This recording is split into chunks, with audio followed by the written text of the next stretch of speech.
Qu'est-ce que le karma? Bonjour, c'est Antoine Kaya du blog Secret de Méditation. Dans cette vidéo, j'aimerais partager avec vous un sujet qui me tient vraiment à cœur, c'est le karma. Il vous arrive sûrement de vous demander pourquoi il y a tant d'inégalités dans notre monde. Pourquoi il y a des riches et des pauvres? Pourquoi des pays entiers vivent dans la misère? Pourquoi certaines personnes sont des génies dans la musique, dans la peinture, dans l'écriture, et que, au contraire, d'autres n'ont pas de don en particulier? Vous avez peut-être observé dans votre vie qu'il y a certaines situations qui se répètent de façon cyclique sans que vous n'ayez aucun contrôle dessus. Parfois, c'est les difficultés qui se répètent d'année après année, ou pour certaines personnes, c'est les réussites qui s'accumulent. Ce principe des réactions cycliques, c'est ce qu'on appelle le karma. Imaginez que votre vie est comme un film qui s'écrit au fur et à mesure que vous la vivez. La trame du film de votre vie est écrite dans les grandes lignes, mais c'est vous qui écrivez chacune des scènes. Et chaque scène de votre vie va influencer votre futur. C'est de cette façon que se façonne votre destinée au fil du temps. Si vous pouviez créer votre avenir aussi facilement qu'un film ou qu'une histoire, vous aurez entre vos mains un pouvoir vraiment extraordinaire. Et bonne nouvelle, ce pouvoir, vous l'avez instinctivement à l'intérieur de vous, sans même en avoir conscience. Ce pouvoir, c'est le karma. Vous pouvez accomplir tout ce que vous souhaitez si vous connaissez la loi du karma. Alors avant d'aller plus loin, j'aimerais vous donner une définition claire de ce que c'est que le karma. Le karma, c'est vraiment une loi universelle qui régit tout l'univers. Je dirais même plus, le karma, c'est la grande loi que nous devons tous connaître pour évoluer d'une façon concrète dans la vie.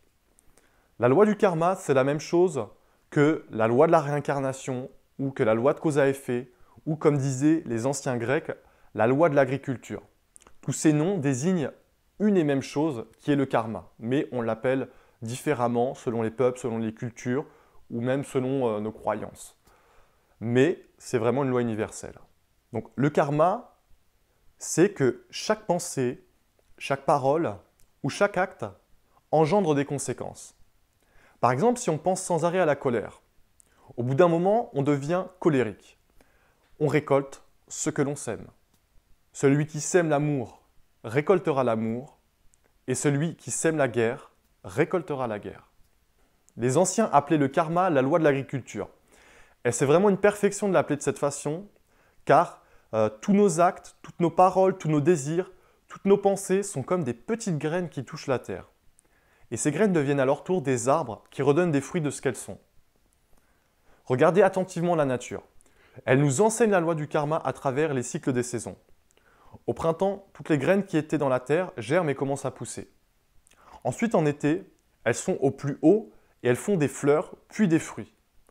Et en automne, les fruits et les graines retombent pour ensemencer de nouveau la terre. Et tout ça, ça recommence d'année en année.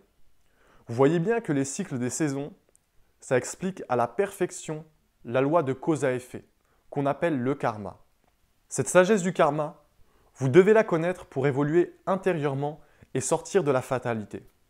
Si vous souffrez sans savoir pourquoi, si vous avez des défauts qui vous pourrissent la vie, ou si dans votre entourage, certaines personnes vous font du mal sans raison apparente, c'est que vous n'utilisez pas la loi du karma à votre avantage. Imaginez que vous puissiez voir les problèmes et les difficultés avant même d'avoir le nez plongé dedans. Que serait votre vie si, à la place de reproduire toujours les mêmes erreurs, vous feriez le choix qui vous convient le mieux? Dans quelques minutes, je vais partager avec vous une méthode que j'utilise pour avoir le bonheur, la sérénité et l'harmonie en utilisant la loi du karma. Mais d'abord, j'aimerais vous expliquer un petit peu plus en détail le fonctionnement de cette loi dans votre vie. La notion du karma vient d'un très loin passé, essentiellement de l'Inde. Mais en traversant les époques, ce savoir a été en grande partie perdu. Contrairement à ce que l'on croit aujourd'hui, le karma, ce n'est pas uniquement quelque chose de personnel comme une dette à payer envers soi-même. Non, le karma existe à différents degrés. Le premier degré du karma, c'est le côté personnel. Ensuite, le deuxième degré, c'est ce qu'on appelle l'hérédité, c'est le karma familial. Le troisième degré, c'est le karma national, donc du pays dans lequel vous vivez. Et le quatrième degré, c'est le karma mondial de toute la Terre. Ce qui est important de savoir, c'est que la notion du karma, ça veut dire la transmission. Et la transmission, c'est vraiment une chose importante car c'est l'éducation. On transmet à nos enfants et aux générations futures ce que l'on est, nos qualités, nos rêves, notre façon de parler, nos habitudes, mais aussi nos défauts. Soit la transmission se fait de manière passive et inconsciente, soit elle se fait dans la conscience et la connaissance de la loi de cause à effet. C'est pour ça que nous avons tous une grande responsabilité envers les générations futures. On est responsable de ce qu'on transmet à nos enfants, de nos qualités comme de nos défauts. C'est un sujet très vaste et je vais le développer dans des prochaines vidéos. Je vais vous donner dans quelques instants un exercice de méditation pour découvrir quel est votre karma. Donc, comme on l'a vu juste avant, le karma c'est la conséquence de chacun de vos actes, mais aussi ceux de vos parents et de vos grands-parents. Et il y a deux façons d'aborder le karma.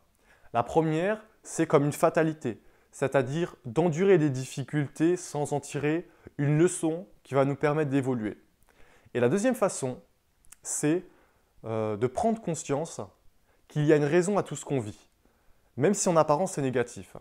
Et que si on souffre, c'est qu'il y a des changements à opérer dans notre vie pour guérir notre karma, celui de notre famille ou de notre pays.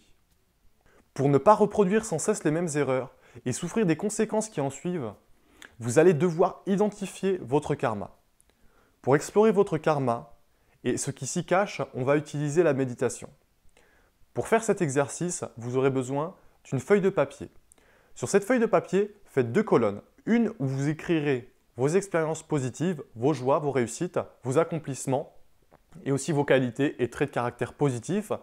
Et sur l'autre colonne, vous allez écrire vos souffrances, vos difficultés, vos échecs et aussi vos défauts. Une fois que vous avez fait ça, vous êtes prêt à commencer. Asseyez-vous confortablement, avec le dos bien droit.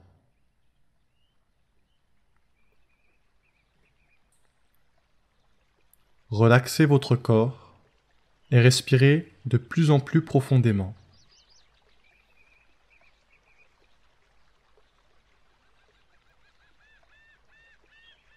Sentez le poids de votre corps se poser sur le sol.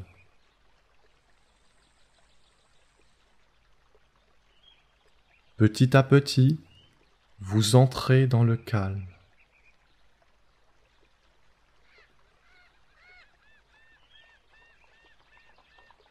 Une fois que vous êtes bien calme, commencez à faire le bilan des choses positives de votre vie.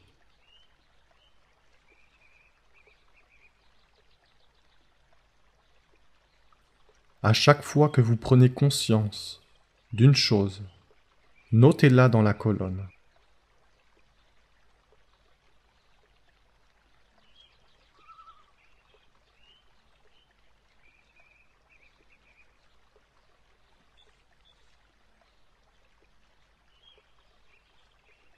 Ensuite, faites la même chose pour les expériences négatives.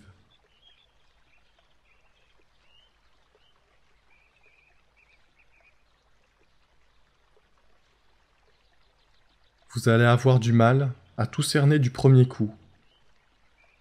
Alors laissez de la place pour pouvoir refaire plusieurs fois l'exercice, pour compléter la liste.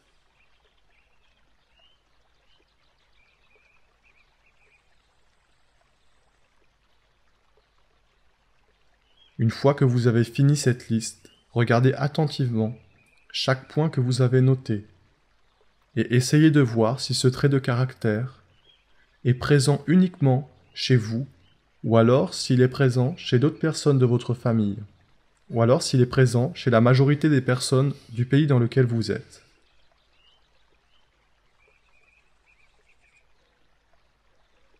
Pour chaque point, vous pouvez noter à chaque fois si c'est personnel, familial ou si ce caractère vient du pays tout entier. Je vous ai fait une fiche d'exemple que vous pouvez télécharger en cliquant sur le lien qui est juste en dessous de la vidéo. Une fois que vous aurez fait votre liste, vous aurez un petit aperçu de votre karma. Dans une prochaine vidéo, on va voir ensemble comment travailler avec cette liste afin d'augmenter le karma positif et de diminuer le karma négatif. J'espère que cette vidéo vous aura été utile.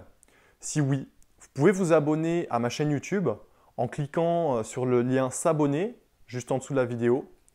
Pour me poser vos questions, vous pouvez laisser un commentaire ici sur YouTube ou alors vous pouvez aller sur mon blog Secret de Méditation, vous trouverez le lien juste en dessous et vous pouvez laisser vos commentaires, vous pouvez laisser vos questions. Je vous dis à très vite dans la prochaine vidéo.